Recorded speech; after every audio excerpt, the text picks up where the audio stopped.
Hello, I must be going. I cannot stay. I came to say I must be going.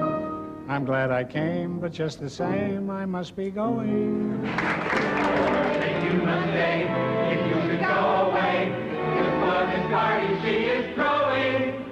I'll stay a week or two. In fact, I'll stay the summer through. But I am telling you, I must be going.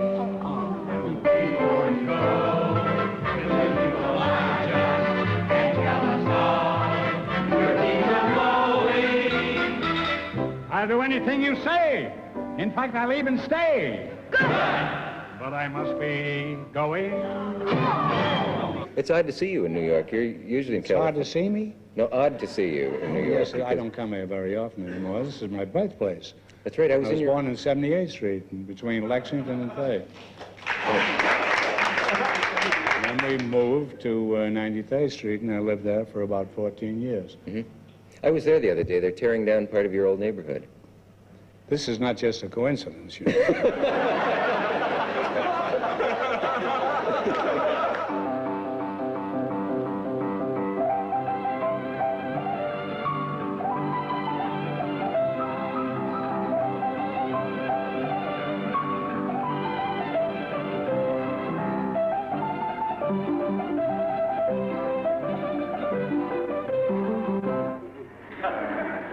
You know, a lot of people ask me, are we really brothers, and can Harpo talk, and how'd you get your names? You going to make any more pictures?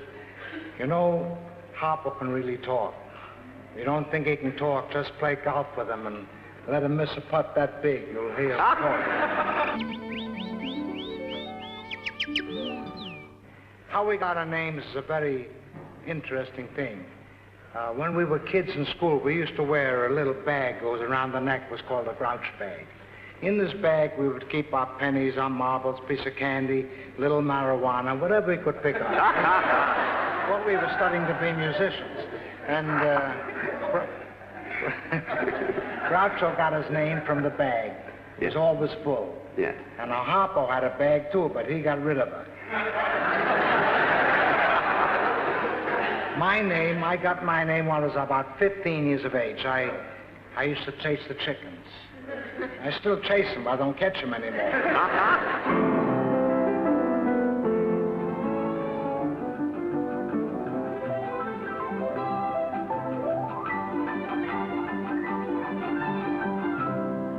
Was I tough? Yeah. No, I wasn't tough, but I was thrifty. I remember we lived in 93rd Street, and there was a very tough kid lived around there. I never told you this. No. And I bought 4 balls. These are not oddballs. They used to call them all-day suckers. Oh, yeah. Those people now go to the racetrack, but in those days, they were made of candy. But you know, you could suck one of these for 3 hours, and it never got any smaller. And I used to buy 4 for a cent, and I had one in my mouth, and it kind of bulged out here a little bit, and one of these tough guys came along. It was in the winter, and it was snowing hard. And I had 3 of these balls in my hat. In case somebody asked me for one, I would say, well, I don't have any more. But I had 3 in my hat. And this one guy didn't believe me, and he come and he says, give me one of those those balls, those suckers that you're sucking on there. I said, I haven't got any more. And he hauled off, and he hit me on the chin. And I was out in the snow for 30 minutes, cold. You know, I could have been killed. And after that, whenever anybody asked me for an all-day sucker, I would take off my hat and hand it to him. It's a true There's story. a lesson It's in that, rather isn't there? sad, but it's very revealing about how poor and how thrifty I was in those days.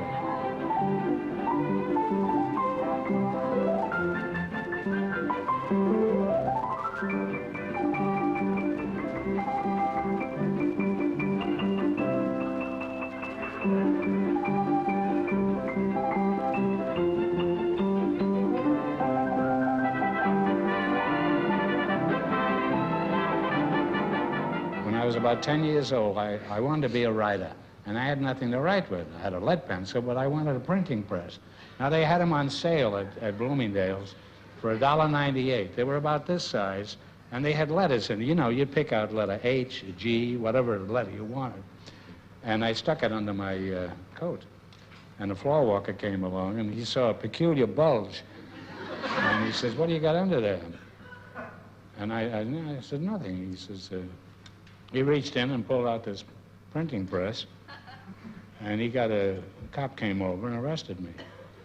And old man Bloomingdale came along around this time, and he says, "What are you doing there? What's the policeman for?" This is, "Well, this kid stole a printing press." This is, "Let him go. All the kids steal in this neighborhood. Let him go." And they did. They let me go, but they didn't give me the printing press.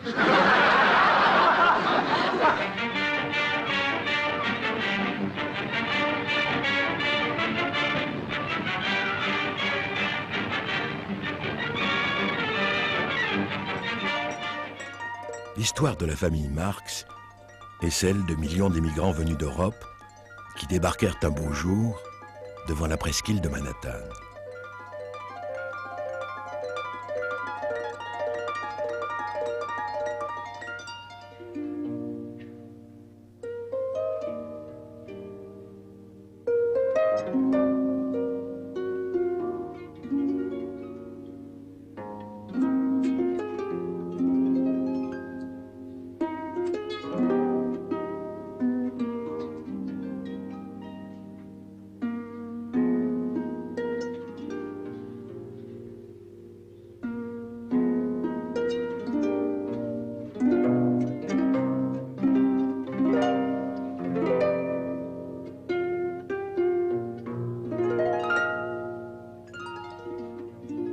Leur mère, Minnie Schoenberg, venait d'Allemagne.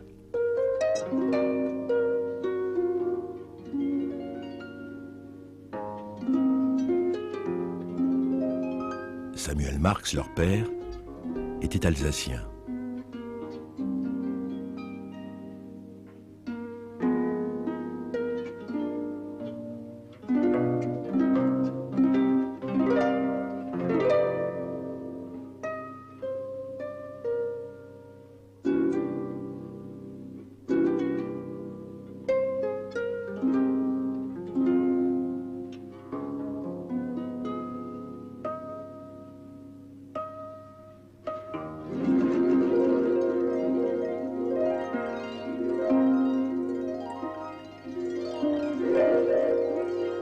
Sous l'influence d'un oncle nommé Alchin, Groucho se lança le premier dans la carrière du spectacle. Alle Chef, aber nicht Vater, geht den ganzen Tag herum und raucht die verdammte Pfeife, das alles geht drüber und drum. Und Mutter nimmt den Wasching und auch die Schwester an. Alle arbeiten in unser Platz, aber nicht der alte Mann. À partir de 1908, Minnie Marx prend en main la troupe familiale, qui sillonne les États-Unis de petite ville en petite ville, de music-hall misérables en pension de famille miteuse.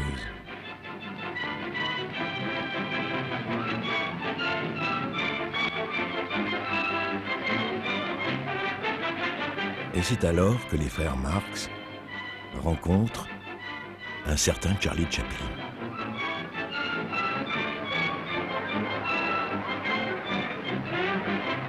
He got to Seattle and Portland and Tacoma and Los Angeles. Then they saw what a great talent they had in Chaplin.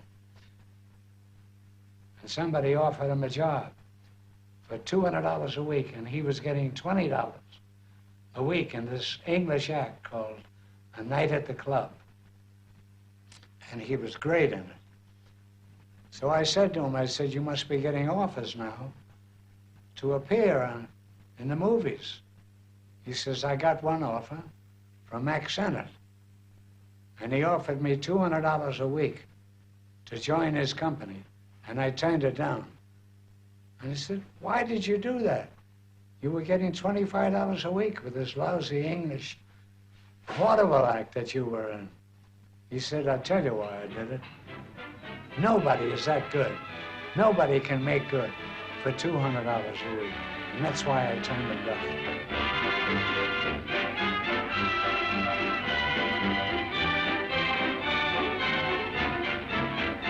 He only lacked one thing, which I had and he didn't.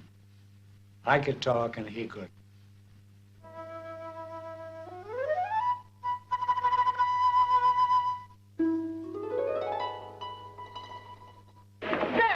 You have the advantage of me. Not yet I haven't, but wait till I get you outside. Oh, Emily. Careful, Henry. Someone may see you. Oh, I've been careful too long. Well, now that you brought that up, just how long have you been careful?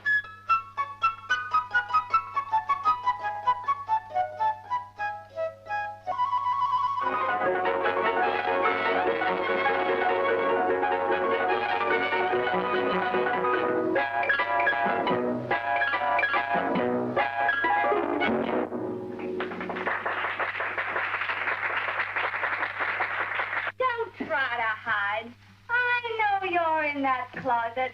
Did you see me go in the closet? No. Am I in the closet now? Well, no. Then how do you know I was in the closet? Your Honor, I rest my case right here.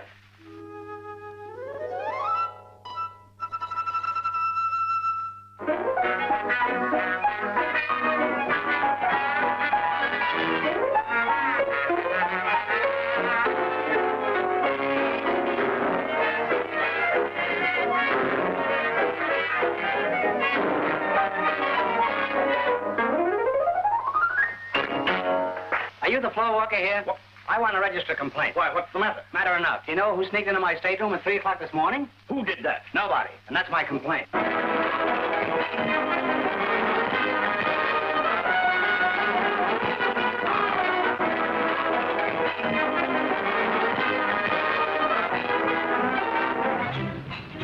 Durant cette période de leur début, il leur arrivait de jouer 3 fois par jour devant les publics les plus divers. If you do 4 and 5 a day, you can't get any experience like that anyplace else because the audience becomes the writer. You say something, and if they laugh at it, you leave it in. If they don't laugh at it, you take it out and try something else the next show.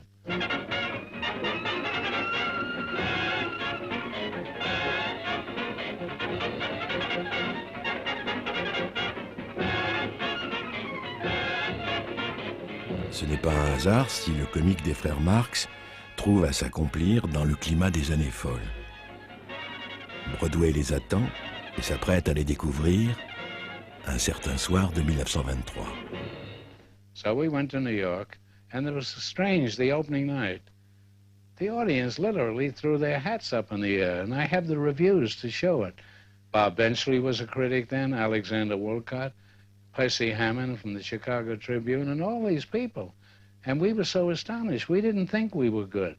We had forgotten we had played 13 weeks in Philadelphia to a different audience, and that wasn't vaudeville. We were getting an audience then that was paying $2 a seat. And suddenly we found ourselves stars.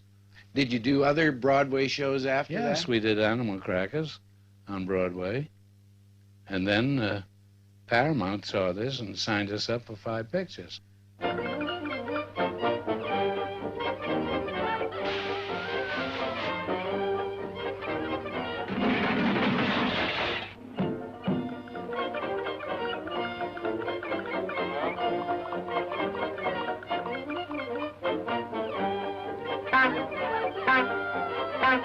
Hello, Samson.